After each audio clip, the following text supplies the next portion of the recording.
Tudo bem? Que bacana que você está aqui com a gente de novo. Eu sou Jeremias Gomes e esse é o Alesp Cidadania. A gente vai conhecer uma iniciativa que tem transformado vidas e fortalecido a cultura. É o Instituto Cultural Brasil. Ele foi fundado em 2007 por artistas e educadores do ABC Paulista. Para nos contar sobre essa trajetória, que é voltada aos direitos humanos, à educomunicação, eu vou conversar com o Marcos Júlio Aguiar, que é o diretor da entidade. Seja bem-vindo, Marcos. Olá, Jeremias. Olá a todos. Agradeço aqui o convite que foi feito, né? Viemos falar um pouco, principalmente do nosso trabalho, sobre a questão com os indígenas em contextos urbanos. Que bacana. E para falar desse tema, Roseli Augusto Barbosa, ela é indígena, Pataxó, veio aqui para falar dos projetos também. Seja bem-vinda, viu, Roseli? Olá, tudo bem? Hoje eu trouxe uma demanda, né? Eu estou trazendo o que eu tenho para falar sobre os indígenas em contexto rua. Que legal, quero muito saber disso. Deixa eu começar com o Marcos aqui. O Marcos, eu gosto sempre de saber um pouquinho, antes da história da entidade, né, da história da pessoa. Como é que é a sua vivência, como é que você se aproximou, porque foi um grupo de artistas, né, e da sua formação também. Eu estou nessa caminhada sobre a questão dos indígenas que migraram para as áreas urbanas há 27 anos. Eu sou lá de São Caetano do Sul. Né? E no começo a gente começou como a maioria das pessoas começa, assim, né? Começa com uma ação aqui, com um processo ali. Conheci também as comunidades indígenas Guarani logo no começo, Crucutu e Tenondé em Parelheiros, Jaraguá também. E depois eu fui vendo os indígenas que estavam nas periferias da Grande São Paulo. Fui sendo chamado por eles por grupos. E aí a gente estava meio que isolado e depois, quando foi em 2002, eu acabei entrando numa outra entidade chamada Opção Brasil, que também era em São Caetano, e levando um trabalho que a gente chama até hoje de Programa Índios na Cidade, né, que era um programa de trabalho nessa questão do indígena. Antes desse momento e quase finalizando, eu já tinha uma formação mais na área de tecnologia, que eu fiz bacharelado em computação, onde hoje é a USCS, a Universidade Municipal de São Caetano do Sul. Isso há mais de 30 anos, né? E nesse período de transição eu estava fazendo teologia pela Igreja Católica, né? Teologia para leigos, né? E quando eu entrei na Opção Brasil, eu estava quase finalizando esse curso de bacharelado também, né? E a gente foi acompanhando esses grupos e fazendo, peraí, ninguém sabe dessa presença aqui, né?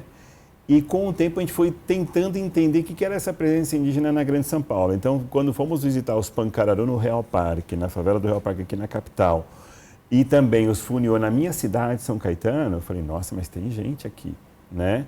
E com o tempo, participando de alguns eventos em São Paulo, alguns trabalhos, né? Por exemplo, uma vez teve um debate sobre a presença indígena na cidade de São Paulo, né? Com a Comissão Pró-Índia Pastoral Indigenista, e eu vi que tinham outros povos. E começamos a fazer um levantamento. Quem são esses povos? Onde estão morando? Um dos palestrantes indígenas que veio de lá, da Bahia, um grande líder nacional, que era o Wilton Tuxá, falou, eu preciso ir na casa dos meus primos em São Bernardo. Quem me leva? Falei, peraí, se você é Tuxá e tem primo em São Bernardo, também tem Tuxá em São Bernardo? Tem. Comecei a levantar o que a gente chama hoje de tabela das etnias, nas metrópoles brasileiras. E só a Grande São Paulo, hoje, tem mais de 80 povos indígenas vivendo na região metropolitana, e isso espalhado em todas as 39 cidades da Grande São Paulo e em todos os bairros dessas 39 cidades. Quando você fala 80 povos, são de etnias diferentes? 80 etnias diferentes. Caramba. Só brasileiras, não estou contando, por exemplo, os refugiados Uaral da Venezuela, que também tem, né? Os Aymara, os Quichua, tem muitos, né? E é invisível aos nossos olhos, porque nós fomos acostumados a ter uma visão do indígena que está no livro da escola, que é aquele, né, de 500 anos atrás. É verdade, né? A gente topa com uma pessoa e fala assim, não, mas às vezes pode, é uma pessoa comum que a gente está conversando. E ele pode estar trabalhando, inclusive, até aqui na Lesp, numa frente de trabalho, você nem sabe. Exatamente. Né? Mas está ali. E a gente foi levantando isso. Aí, com o tempo, a gente foi conhecendo outros grupos culturais, hip hop, rap, né, de outras frentes. E aí me vem de 2020 para cá para participar também do Instituto Cultural Brasil. A nossa entidade Opção Brasil, infelizmente, teve que fechar como terceiro setor, teve muito problema. Aí a gente passou todo o trabalho para o Instituto Cultural Brasil, que eu já conhecia também, que eram pessoas da mesma ação de trabalho a nível social, e que se uniram, artistas do rap, do hip hop, do teatro, movimento negro, né? E eu levei esse trabalho com indígenas para lá. E a gente já vinha também porque eu sou muito fã, isso é uma coisa que é até dos meus pais, né? Meu pai e minha mãe falavam assim, nunca fale sem conhecimento de causa. Então, quando você falar, você tem o entendimento do assunto e vá buscar. E como ninguém falava disso, eu fui vendo outros grupos do Brasil que atuavam com essa questão, mas principalmente os próprios indígenas. E aí a gente foi trabalhando com indígenas que moravam em BH, em Brasília, que era invisível às olhos dos governos, em Recife, no Rio de Janeiro, né? E a gente foi montando uma rede de contato. E nessa rede de contato que a gente foi trabalhando, e lógico, se um grupo é invisível, aí vem o fato até da Rose estar com a gente, todas as suas demandas também são invisíveis. E se existe essa diversidade, que a gente falou de 80 povos, por exemplo, existem as outras diversidades. A diversidade da diversidade. Se tem indígena em São Paulo, tem a mulher indígena em São Paulo. Como é que está a situação da mulher indígena no contexto urbano? Ah, não sabemos. Não sabe porque é invisível. Não quer dizer que não tenha. É falado, por exemplo, sobre o genocídio da juventude negra, que é uma coisa que é uma pauta importante. Mas o genocídio da juventude indígena na área urbana, o que é falado? Não é falado porque é invisível. É mais invisível ainda. Ah, justamente. E tudo que a gente fala entra no que a gente chama de contexto de urbanidade. O que é o contexto de urbanidade? Vamos lá. Se numa cidade tem ônibus e tem motorista no ônibus, ele pode ser um indígena. Como eu encontrei vários indígenas motoristas de ônibus. Está na urbanidade. Se tem uma PAI, pode ser que tenha um indígena sendo tratado lá, mas ela não sabe que tem um indígena lá, né? E aí tem vários contextos. Você vê padre indígena, pastor indígena, mas indígena em situação de rua, indígena catando material reciclado. Vai ter indígena médico também, sim, porque tem, né? E aí você não desvincula esses conceitos de urbanidade, né? Só para que você tenha uma ideia, tem um trabalho que a gente faz em São Paulo, que é a Feira de Cultura Indígena, né? Que é o trabalho que vai dar 10 anos, que é fruto de trabalho de discussão com os próprios indígenas sobre valorizar o seu produto, seu trabalho, mas discutir a cultura indígena na área urbana. Uhum. E aí, numa das edições que a gente fez em São Caetano, que começou lá, conversando com o grupo Caimbé, e o Parque Chico Mendes, onde seria feito, é perto da minha casa. Aí um dos indígenas Caimbé, a gente foi levar o grupo de canto e dança e tal, falou assim, vai ser no Chico Mendes, não sei se você conhece. Ah, eu conheço o Parque Chico Mendes. Ah, que bom que você conhece. Como é que você conhece? Assim, porque eu trabalho lá. Falei, você trabalha onde? Ali. Ah, na Transbraçal, na frente de limpeza do parque. Falei, ai, nossa, perto da minha casa, eu não sabia. Que coisa, né? Então, você vai trabalhando com as diversas invisibilidades nesse sentido. Aí, quando no período de pandemia, que tivemos todo aquele desafio gigantesco da pandemia, nessa questão da indígena urbana mais ainda, a gente é solicitado. E aí juntamos um grupo de indígenas, né, no Brasil inteiro para fazer relatórios para a ONU sobre o impacto da pandemia e os indígenas na área urbana.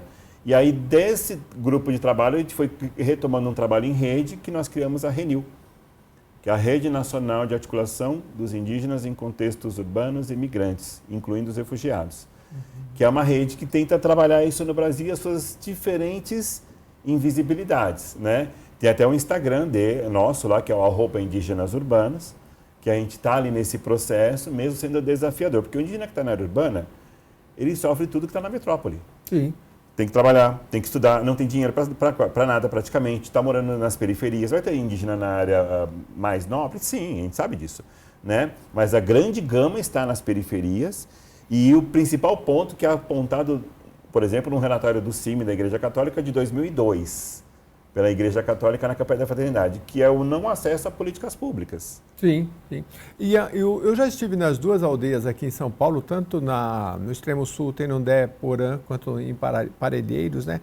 O que eu percebi é um pouco de um deslocamento, assim, eles nem são aquilo que a gente tem no imaginário muitas vezes, né, que o que vai plantar, que vai caçar, claro, porque ele está num contexto urbano já, mas ele nem consegue se integrar totalmente. Por exemplo, escolas, né, em Parelheiros eles me disseram, olha, as crianças têm dificuldade aqui porque assim, eles vão até a 8ª série, mas depois no ensino médio tem uma evasão grande, porque eles são obrigados a ir para a escola comum e eles sofrem bullying, eles não se adaptam, então assim, a vida dele meio que para ali, né? Depois de estudo e tudo mais. Então, é bem complexo. Mas vamos deixar as mulheres falar. Opa, lógico, fala, né? Para mim também um pouquinho da sua história, de onde você vem, como é que você aproximou da entidade. Você vai falar em questão dos indígenas em situação de rua, Mas contextualiza um pouco. Só pegando um gancho aqui, para não perder o fim da meada, Tá.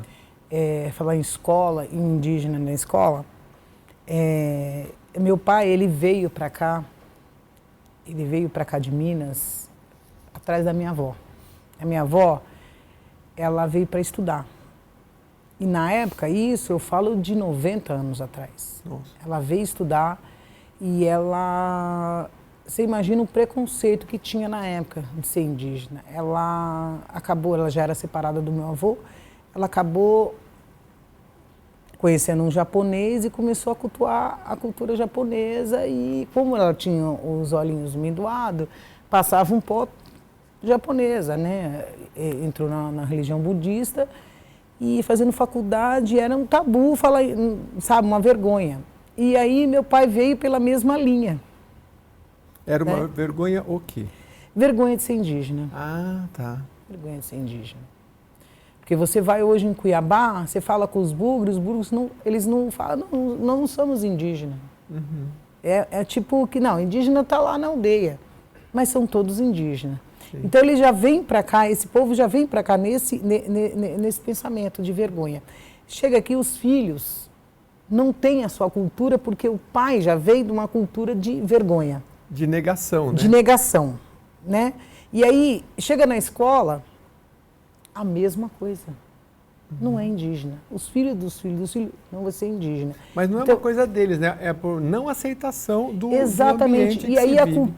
cultura se apaga nessa daí. Uhum. É muito interessante Só não o que você está apaga o falando. sangue. Não apaga o sangue. E assim, por outro lado, vem gente do mundo inteiro na Amazônia estudar o indígena, as coisas maravilhosas, o jeito que eles vivem, como a mãe é mãe de todo mundo, né? Não estou dizendo geral, porque eu também não conheço muito a fundo, mas em geral tem isso assim do senso de comunidade, as crianças são atendidas por todos, então você tem uma mãe ali, ela também não é só a mãe daquela criança, todos. Então assim, tem outra riqueza da cultura seja da culinária, do trato social, e que vem gente do mundo inteiro visitar e conhecer e estudar, assim como você também fez esse estudo inverso, mas ao mesmo tempo tem essa negação e é uma tristeza, né? É uma ter tristeza. Que esconder a sua que nossos origem, filhos hoje né? têm vergonha. Por exemplo, eu tenho filha hoje que ela tem vergonha.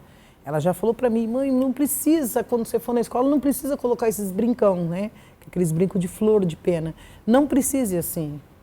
Os meninos ficam, sabe, tirando sarro. Uhum. E é uma escola que não tem uma cultura. Eu sinto falta de falar sobre o indígena, sobre o negro, sobre a cultura, sabe? Então, onde se tem um estudo de cultura, se ensina cultura, não tem esse tipo de coisa, sabe? Uhum. Eu falei isso aqui esses dias, que assim, na minha infância, eu não sei se o Marcos vai concordar comigo, que a gente estudava muita coisa clássica, né? Aí vamos estudar cultura, Beethoven, não sei o que lá, e nos livros vinha isso aqui. A cultura dos outros, E a né? gente não se identifica, né? Já, pô, mas tudo bem, mas isso aqui é cultura? Não, a gente não se identifica, né?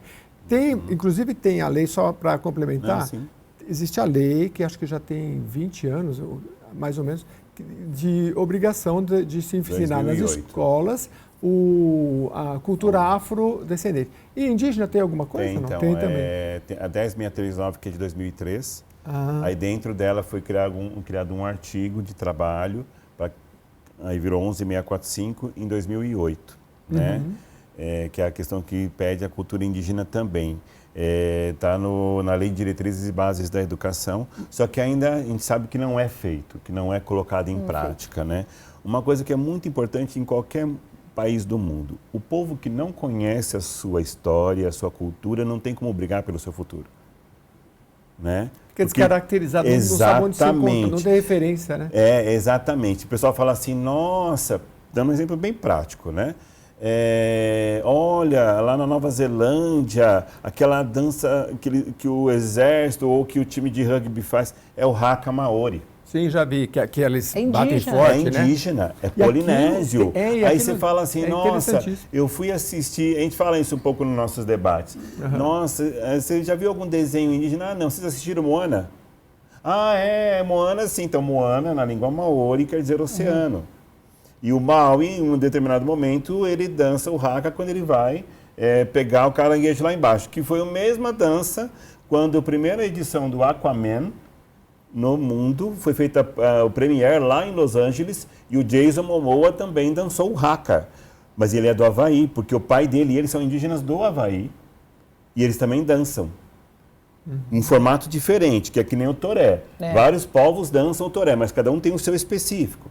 Isso que você falou do rugby é muito interessante porque é estudado pelos cientistas, porque essa dança que eles fazem, que é uma dança muito forte, assim, É de guerra. É de guerra. E eles estudaram que aquilo libera hormônios e é um time muito vencedor, porque eles fazem essa dança antes e assim, eles vão para cima com muita energia. E o outro time já fica assustado só na dança. Só com a dança. Só para falar oi, Como nossa, é que chama só mesmo? Haka. Haka. E Coloca aí, no YouTube, isso Haka, dança inclusive, bem legal. isso é falado no filme com Morgan Freeman e Matt Damon, que é o Invictus, na qual ele vai estudando com a África do Sul como chegar até lá. E aí eles estudam a dança dos Maori, porque afinal era Nova Zelândia e África do Sul e sempre perderam. É muito interessante porque assim, são tecnologias, são culturas que hoje, com o olhar da ciência, você pode estudar, mas que existe há muitos milhares de anos e que tem sentido, tem ciência por trás, assim, claro, do jeito do indígena. E, infelizmente, isso que a Rose falou, que às vezes tem um pouco de vergonha da sua própria cultura, é muito ruim, mas isso é uma questão de sociedade que a gente precisa trabalhar. Mas, Rose, eu tenho que falar muita coisa aqui, porque vocês têm tantos projetos, só para você ficar um pouquinho por dentro, ó, Rede Nação Hip Hop, Renil, que o Marco já falou, Povos Originários, Projeto Cabaça, Água Câmara-Ação, Dona Claquete, Polo de Música, Artivismo e Raps e Podcast. A gente vai tentar falar sobre tudo isso, mas não vou deixar de perguntar para a Rose um pouco da sua trajetória que você não falou. De onde você vem, como é que você se aproximou da instituição? Como eu falei, eu nasci aqui em São Paulo, né? Eu sou filha de indígena Pataxó, vindo lá do norte da Bahia. E, assim, sou filha de professor. Meu pai, ele estudou, ele é técnico em mensura, né? Por causa da idade dele, ele foi. Ele também foi biólogo, tudo. Mas, assim... E a sua luta política? Quando que começou? Eu estou contando por causa disso. Eu tinha um status... assim, de classe média. E meu avô falou, você vai ter um trabalho indígena. E eu não, como eu te falei, eu não queria, sabe? Poxa, minha avó, em vez de quando ela trazia a mãe dela rezadeira, mas ela escondia as bacias, as coisas da reza, embaixo da cama, para a japonesada que ia chegar, ia fazer lá as suas rezas e não queria que visse outra coisa ali. E aí eu cresci naquilo ali, né? Vi naquele apagamento. E eu falei, eu não quero saber, vovô. Ele falou, não é agora, é mais tarde. Você vai ter um chamado e você vai saber a hora. Isso com os meus 18 anos. Hoje eu estou com 54. E aí o que acontece? Eu vim para a rua já tem uns 12 anos. Acabei com 4 crianças, perdi tudo, acabei na rua. Na rua, na calçada. A minha menina estava de cadeira de roda e a gente não sabia nem como pegar comida na rua. E aí eu estava ali no Teatro Municipal, era um domingo à noite, aí o pessoal da rua, né, a gente chama de maloqueiro, falou assim, olha, espera fechar, que eles jogam um monte de pão fora, e lacrado, que eles não dão. Eles jogam no lixo, né? E aí a gente pega. E a gente estava com fome, e aí eu não tinha aquele hábito de correr para pegar. Aí foi os maloqueiros pegando, aí veio um com um saco de pão e me deu. Falou, toma, você tem filho, dá só um pão para mim e fica com o resto. Eu olhei para ele, eu pensei, ele tem jeito indígena. O indígena, ele se identifica com o outro. Só que eu não falei nada. E aí eu comecei a comer nos núcleos, e eu sempre usei eu sempre andei arrumada na rua, né? Eu sempre dava um jeito de manter meus filhos arrumados na rua. E aí vinha cutucava em mim lá no chá do padre, né, no núcleo de convivência. Você é indígena? Eu também sou, eu sou lá do Pará. Aí conversava com um, conversava com outro, aí lá na Praça da Sé eu via tinha a Selma, que ela fazia uns bichinhos, que ela pegava das cascas dos coqueiros na Sé, fazia aqueles bichinhos para vender ali mesmo, né, para beber cachaça. E aí eu comecei a perceber, né, conheci vários indígenas na rua, conheci indígena que falou para mim, olha, eu era indígena, eu sou gaúcho, mas eu era indígena. Falei, por que você era? Porque meu povo sofreu muito lá Como é que é aquele povo lá de Santa Catarina? Choclen. Choclen. Eu chamo de gaúcho porque eu falo que vim do Rio Grande do Sul, mas realmente eu vim lá dos Krenak. Falei, você quer que eu te leve de volta? Eu falei, imagina, eu tô com o pé inchado. Meu lugar agora é morrer aqui na rua, feito pombo, doente na esquina. Aquilo eu gravei aquilo. Tem uns 7 anos que eu gravei aquilo, né? E ele ficou morando ali antes da pandemia, na esquina ali da onde eu estou agora. E ele sumiu depois da pandemia, agora reapareceu, mas ele está bem degradado. Tem um outro fininho que ele era indígena Kaiowá, ele sempre estava na esquina ali da OB, o pessoal dava comida para ele, sempre gostou dele, mas ele sempre gostou da cachaçinha dele, bem magrinho. E eu falava, você é indígena Guarani. Eu não sei qual dos Guarani, mas você é indígena Guarani. Você tem jeito de indígena Guarani. Uhum. Né? Porque o pessoal, assim, muitos, é aquilo que eu te falei, a falta da cultura na escola. Então, pro branco, ele acha que o indígena ele tem que ter a característica ou de Jaraguá ou do Xingu. Uhum. Negativo. O indígena do Nordeste, ele tem o cabelo cacheado, moreno alto, tem indígena branco, clarinho. Uhum. O Choclen mesmo é um povo que lembra os Guarani, mas também não lembra. Indígena de olho mistura muitas raças. Tem indígena do olho claro. Então, assim, você não é indígena. Então, isso, eu comecei na rua, eu comecei a pesquisar esse tipo de coisa. Né? Só que eu esqueci que eu também estava bebendo 2 horas da manhã. E minhas crianças ali. E aí eu tive, assim, eu falei com os encantados, né? Que os encantados são o povo que a gente fala na espiritualidade, né? Uhum. E aí eu lembrei daquela conversa que o meu avô teve comigo. Você vai trabalhar com os indígenas. Aí eu comecei não quero mais beber, eu não vou entrar igual os meus parentes estão morrendo na rua, né? Muitos não tem senso para eles, porque o senso quando faz uma leitura errada. É pardo, é negro. Não é bem por aí. Me parece que o último censo teve uma inclusão, né, de indígena. Então. E isso mas a gente vai falar disso depois do intervalo, que eu quero saber mais detalhes. Mas o que me vem à mente aqui, só para deixar aí, deixa para o próximo bloco, é que assim, em outros países, eu me lembro sempre de uma história que eu vi dos indígenas em Minnesota, nos Estados Unidos, como eles exploram cassinos e lá o poder público falou, olha, não, precisa fazer uma política de monetização, geração de renda. Exatamente. E muito do que você falou, talvez no Brasil venha disso, porque assim, é um povo que tem uma característica muito peculiar e que tem que ser olhado e que hoje é muito invisibilizado, né? Sim. Bom, a gente vai para um rápido intervalo, depois eu vou aprender mais com eles aqui, porque o papo está muito bom, eu tenho muita curiosidade e eu preciso falar dos vários projetos, porque você pode ir lá, conhecer, visitar, e a gente vai divulgar o site e tudo para você conhecer também, tá bom? Volto já.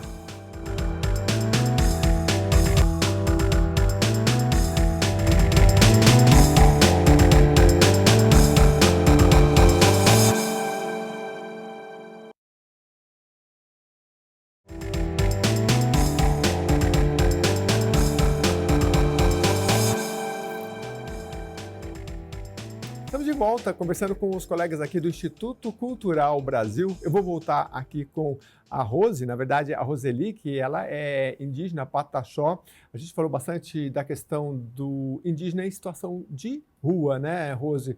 Sim.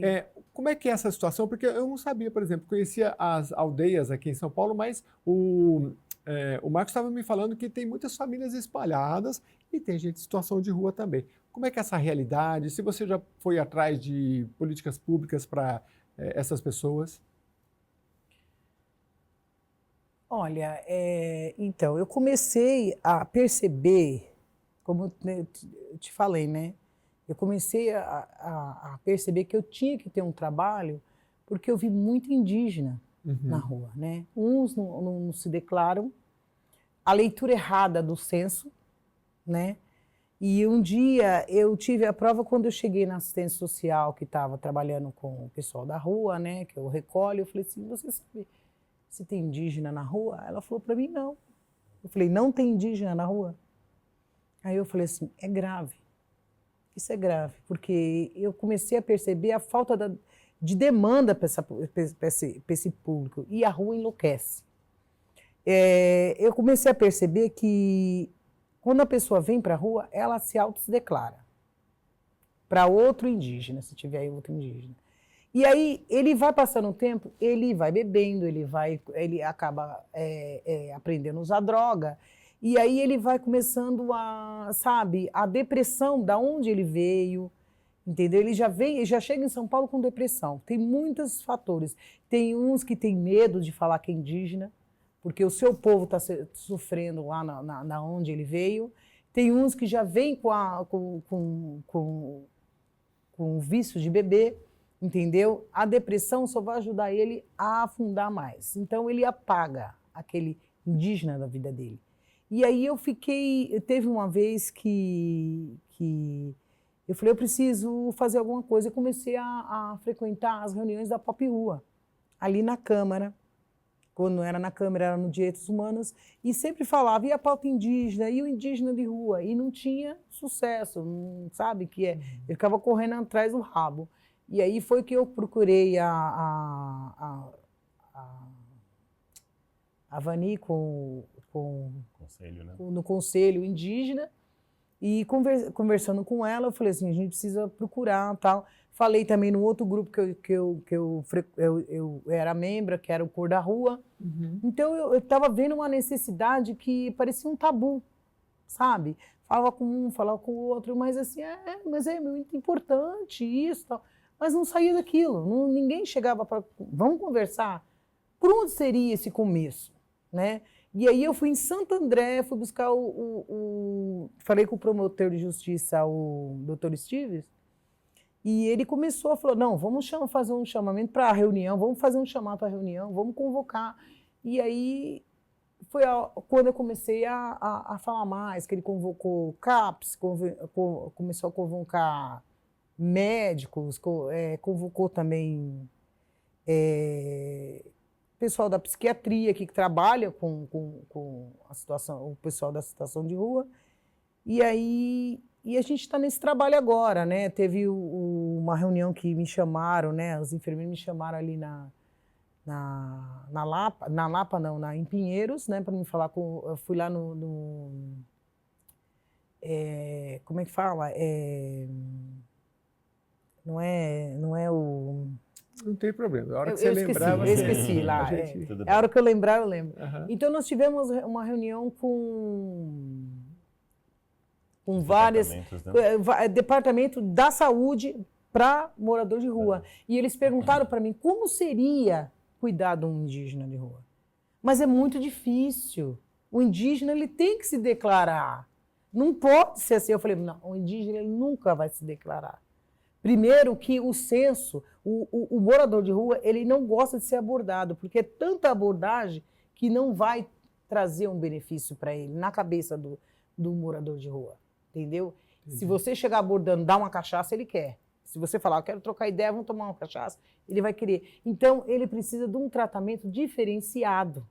Por exemplo, o indígena, ele não precisa de a gente vai arrumar uma moradia para o indígena, a gente vai arrumar várias casinhas assim. Não, ele não quer isso. Pode colocar ele num palacete, ele vai morrer na depressão ali. Ele precisa do tratamento dele diferenciado. Como seria? Eu estava falando para elas, arrumar um local, tipo uma chácara, que ali tinha psicólogos indígenas, porque tem indígenas psicólogos, tem indígena médico, e trazer o tratamento deles com as ervas, não o tratamento químico, né? Mas trazer com as ervas. Por que eu consegui sair das drogas? Eu usei droga pesada. Como que eu consegui sair do álcool? Falando com a minha espiritualidade, né? E o indígena, ele tem essa espiritualidade. Ele consegue. Então, trazendo esse indígena para fazer essa retomada de tratamento, depois cabe ele, se ele quiser voltar ou não, porque para voltar hoje está muito difícil voltar principalmente no Nordeste, um conflito que está tendo lá com os Pataxó. Né? Em território, né? Em território, ele está tendo, é uma dificuldade muito grande, mas pelo menos ele não vai ficar morrendo feito pombo na esquina. Um projeto como esse, Marcos, você acha que poderia ter algum tipo de de fomento para assim, para que eles também produzam algum tipo de material que se possa vender. Para falar, ele até tem. O que ela até coloca, e é interessante pontuar aqui, é que também tem várias questões aí que são muito importantes. E um dos pontos principais é, por exemplo, a forma como você acolhe, né? A forma de acolher, inclusive no caso esse indígena também. Quantas vezes eu não ouvi na minha caminhada de famílias que eu fui visitar: Marcos, não fala lá fora que nós somos indígenas. Aí se pergunta por quê? Porque é o medo do preconceito, do que é falado. Fiquei sabendo pela história no livro que indígena não gosta de trabalhar. Fiquei sabendo que o indígena é bêbado. Fiquei sabendo, tal. Tudo muito dor. Aí eu lembrei da fala da minha mãe: nunca fale sem conhecimento de causa. E aí é importante pontuar isso. Peraí, não gostava de trabalhar ou ele tinha uma forma de pensar diferente o trabalho? E que hoje você vê, a gente dá tanta volta e que as pessoas estão justamente, sociólogos, psicólogos, discutindo isso. A forma nova do trabalho, né? A forma de trabalhar por aplicativo como Uber. Hoje, a geração Z que eu vi esses dias atrás falando, é um pessoal que fica mais assim, não é tanto ligado antigamente às empresas, mas assim, mais ao seu trabalho pessoal. São novas formas e o indígena não vai fugir disso porque ele tem um estilo de pensar. Um detalhe muito importante aí, tirando os povos que têm na sua cultura o nomadismo, que tem povos que têm essa coisa da cultura nômade mesmo, a questão da migração em si, ninguém migra porque quer. Se não está no seu lado cultural nômade, ninguém migra porque quer. Ninguém migra de uma cidade para outra porque quer, no caso do indígena, né, buscando melhor condição de vida, ou de trabalho, porque está fugindo de briga, ou porque está um monte de coisa. Podemos montar um monte de assunto do porquê que migra. Tá? E ao migrar, ninguém quer estar em determinadas situações. Exemplo, morar na rua. Exemplo, não ter acesso ao OBS. Quer um dado? Em 2010 e em 2012, por exemplo, só desses 2 anos, não vou falar de todos, que senão a gente vai ficar aqui em séculos falando. Quando tinha vacinação, e ainda até hoje é assim, da influenza, né? Primeira fase de vacinação, tá lá. Gestantes prioritários, né?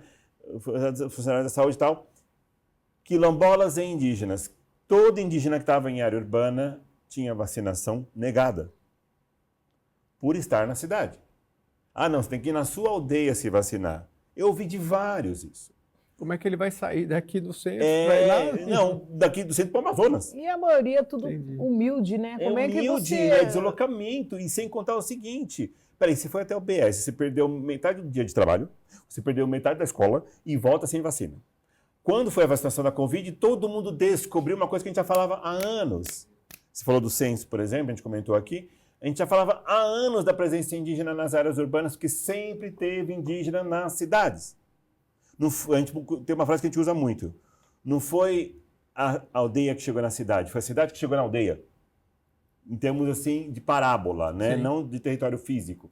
Então, a gente apontava em 2010, 2009, não estão vacinando os indígenas. Aí vem a Covid, aí vem lá todo mundo falando, nossa, não estão vacinando os indígenas. Eu só olhei e falei, novidade, né? Novidade. Muitas vezes é falta de informação, há uma desinformação, e é por isso que a gente tem que tratar reiteradamente. Deixa eu te cortar rapidinho, porque eu quero... A gente tem 8 minutos e eu quero passar por tudo rapidinho, se vocês topam esse ping-pong aqui para dar tempo. Vou falar dos projetos rapidinho. Eu queria que só que você descrevesse alguns. Por exemplo, você já falou educomunicação. O que é isso? Educomunicação por meio das linguagens audiovisuais. Tempo de rapidinho, 30 segundos, depois a gente passa por outro. É quando a gente vai trabalhando num processo de, primeiro, trabalhar a linguagem educacional, mas na questão da comunicação, vou dar um exemplo prático, né? Nós fizemos agora recentemente um curta-metragem, um outro, chamado O Selvagem, com o povo guarani da aldeia Guirapaju. Ao mesmo tempo que trabalhamos com ele como trabalhar com a mídia. Entendi. Educação então aí é ele trabalhando em cima da mídia, porque é ele filmando ele. Sensacional, porque é o que a gente falava no intervalo. A barreira da comunicação, às vezes você vê na televisão assim, os índios da Amazônia, a questão lá da exploração do ouro e tal. Aí, às vezes, o interlocutor que tem que falar por aquele pessoal, ele tem uma certa dificuldade de comunicação, de chegar onde chegar para a linguagem dos brancos, vamos dizer assim. Bom, mas vamos lá, rapidinho, passando aqui então, a gente vai exibir um documentário, se der tempo aqui. A RENIL, você falou que é a Rede Nacional de Articulação Indígena, Aldeia Tecoá e Guirapaju. Que é onde está esse documentário que a Que gente a gente vai comentou. ver? Não, esse não. Esse é um outro. Esse documentário da Guirapaju, por exemplo, teve o apoio da Fundação Volkswagen. Legal. Né? E tem no Com YouTube, materiais. não? Tem no YouTube. Ele fala do que esse documentário? Ele fala sobre a questão, justamente que a gente estava falando aqui, dessa questão da visão assim, que fala muito do indígena selvagem. Quem é o selvagem agora? E eles mostram um outro lado da cultura, no caso o Guarani, por exemplo, estando em São Bernardo. Entendi. Olha, chama Guirapaju. Guirapaju. Guirapaju. Ela faz parte do território Tenondé-Porã, mas do lado de São Bernardo. É GU, depois é Y, para Guirapaju. Paju.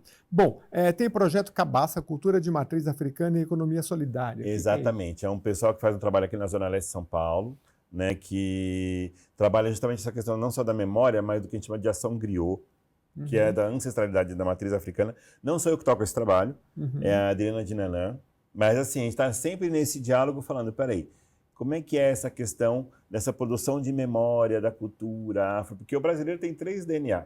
Tem o de fora? Tem. Mas tem o negro e tem o indígena. Sim. E esse é lembrado, esse é mais ou menos lembrado, esse nunca é lembrado. E é isso que a gente estava trabalhando. Peraí. E é o povo, digamos, donos da terra, né? Exatamente. Quando chegaram aqui... Já estavam aqui. Ninguém descobre um lugar se já tem gente morando, gente. E a minha revolta é exatamente isso. Estão morrendo feito pombo e não tem uma política pública para eles, não tem uma secretaria que vamos tentar trazer os indígenas para trabalhar com essa população, porque essa população só vai ouvir quem? O indígena sabe o que ele precisa. Entendeu? O indígena trabalhando com o indígena. E nós colocamos ali num dos curtas-metragens justamente o desnudar o maracá no asfalto. É uma frase que é o maracá. Ela pode até falar melhor do que eu, que é um instrumento de ancestralidade. Só que a gente coloca que ele também está no asfalto. Sim. Porque tem um indígena na área urbana, tem um indígena e ele não deixou de ser indígena. Indígena é indígena em qualquer lugar. Um detalhe importante. Essa questão urbana é invisível no Brasil, mas é invisível também no mundo inteiro. Nova York mesmo tem uma entidade indígena que na pesquisa dela tem 150 mil indígenas na região metropolitana de Nova York. Nossa. Nós calculamos 150 mil indígenas na região metropolitana de São Paulo. Caramba. Vamos ver o documentário rapidinho, porque eu quero que você preste atenção. Depois você pode ver inteiro lá no YouTube. A gente vai ver um minutinho só. Vamos dar uma acompanhada.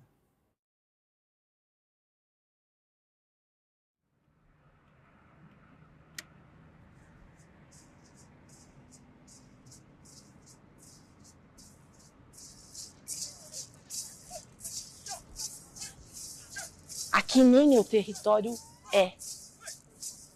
Nascida em Santo Amaro, filha de mães, avós, chucurus. Ninguém sabe o quanto custa dizer que as nossas antepassadas foram estupradas.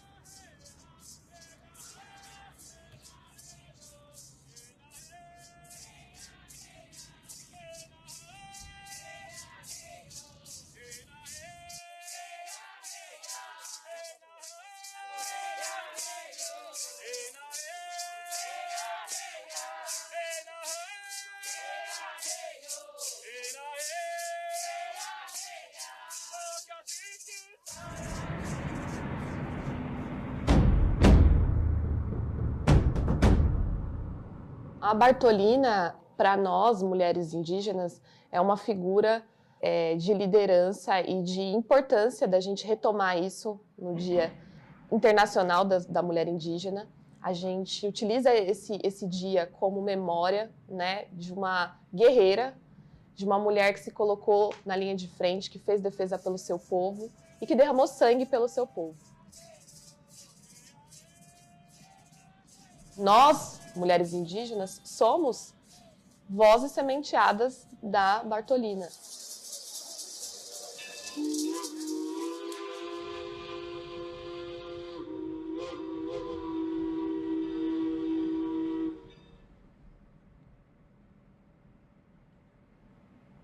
Vamos, minha gente, que uma noite não é nada.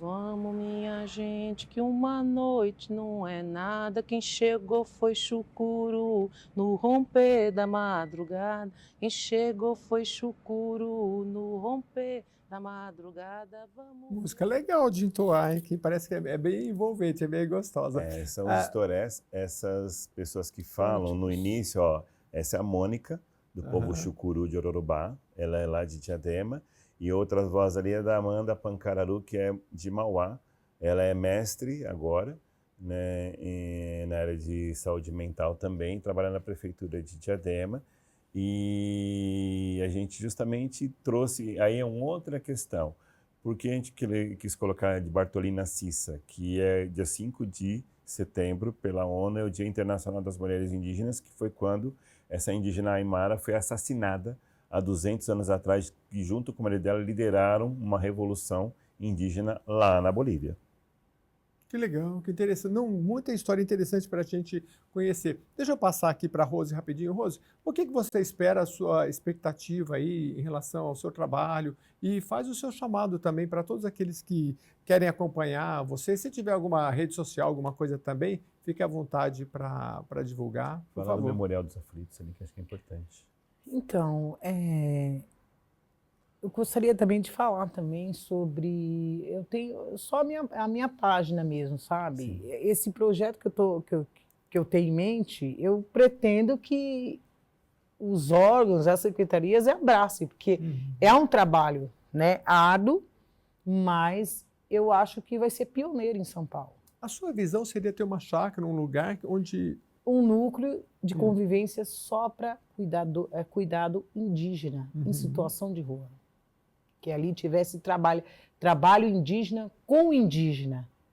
Porque o indígena Focado. urbano, ele está na faculdade, ele está estudando. Focado. Então, assim, por que não cuidar dos seus que estão precisando de cuidado? Né? E é muito fácil resgatar essas pessoas na rua. Basta tocar um maracá ou fazer um toré, fazer uma dança. Quantos indígenas eu acolhi percebi, né? Às vezes a gente tinha algum manifesto ali, eles vêm. Eu passo até mal de ver um maracá tocando, porque ele lembra da infância, né? É como eu falei com uma enfermeira. Se você vai na Alemanha, se você vai na Inglaterra, fica 10 anos lá, você vai sentir falta daquele sambinha na porta do boteco, você vai sentir falta da sua feijoadinha, de conversar, rir alto.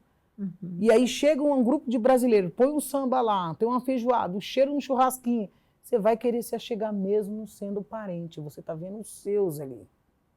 É a mesma coisa indígena.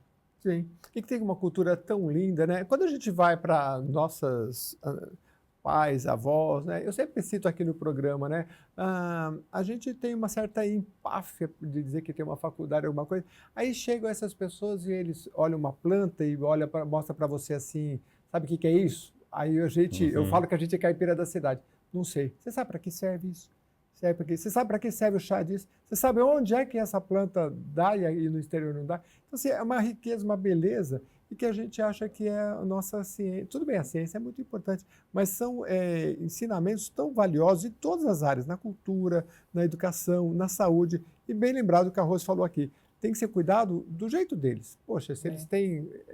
Os remédios vêm de onde? Os remédios vêm dali das plantas, né? Então, assim, quantas coisas que eles descobriram que depois é que a gente foi lá e depois industrializou e tudo mais. Bom, infelizmente o tempo acabou, eu queria agradecer bastante, Rose, que seus projetos dêem muito certo, que a sua visão falar seja... da Onanca e Isso, fala rapidinho. Eu gostaria de falar falar sobre a Onanca, que e também tem o Instituto Tebas, que eles são, nós ali, nós demos a mão para ser guardião da Capela dos Aflitos, ali na Liberdade, que ali tem muita gente moradora ali é o de rua cemitério. indígena. Cemitério indígena e negro, ali na Capela dos... Esse pessoal precisa ser ouvido. Repete a Onanca, como é que chama? Onanca e o Instituto Tebas. O que é a Onanca? Só para ficar bem claro, então.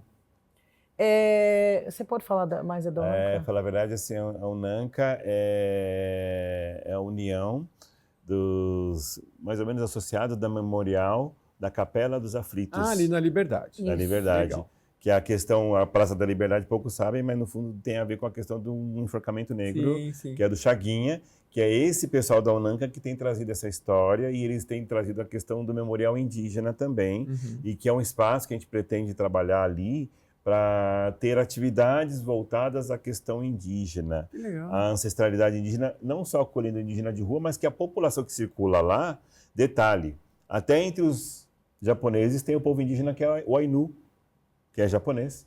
Tem, Tomara a gente que falou que sobre o povos projeto loiros, avance. o povo não métis é do só Canadá é avante. povo indígena. Não Exatamente. só O outro avante, que mas você ia falar, tá sendo, nós estamos assim lutando, porque está sendo desrespeitado ali. Está sendo desrespeitado, né? Já a capelinha já está sendo engolida. Eu gostaria que você visitasse uma hora ali. Está sendo engolida e por muitas coisas orientais, a lanterna em cima, é o povo que não respeita o espacinho da capela. E nós estamos Espaço pedindo, é o espaço religioso sagrado. E não é respeitado. E também não é ouvido, né? Então a gente está lutando para que isso seja espaço de resistência. respeitado. Sim. Bom, vocês têm sempre o espaço aqui na Assembleia Legislativa de São Paulo. Voltem sempre, você ia divulgar mais alguma coisa. O meu Instagram é arpia_artes_artesanatos. Então você precisa repetir tudo bem devagarinho para a gente... É arpia, Tá. com P. Arpia com com H. A arpia, com H. Arpia tem a ave Certo. brasileira. Arpia, com P, né? Underline, arte, underline, artesanatos. Arpia, Arpia, underline, né? arte, underline, Tem E no artesanato, ou S, artesanatos. Artesanatos. Artesanatos no final. Vai lá, dá uma olhada no Instagram, que deve ter coisa muito bonita lá. E você sabe o Pix de cabeça, se precisar, alguém quer ajudar? Sim.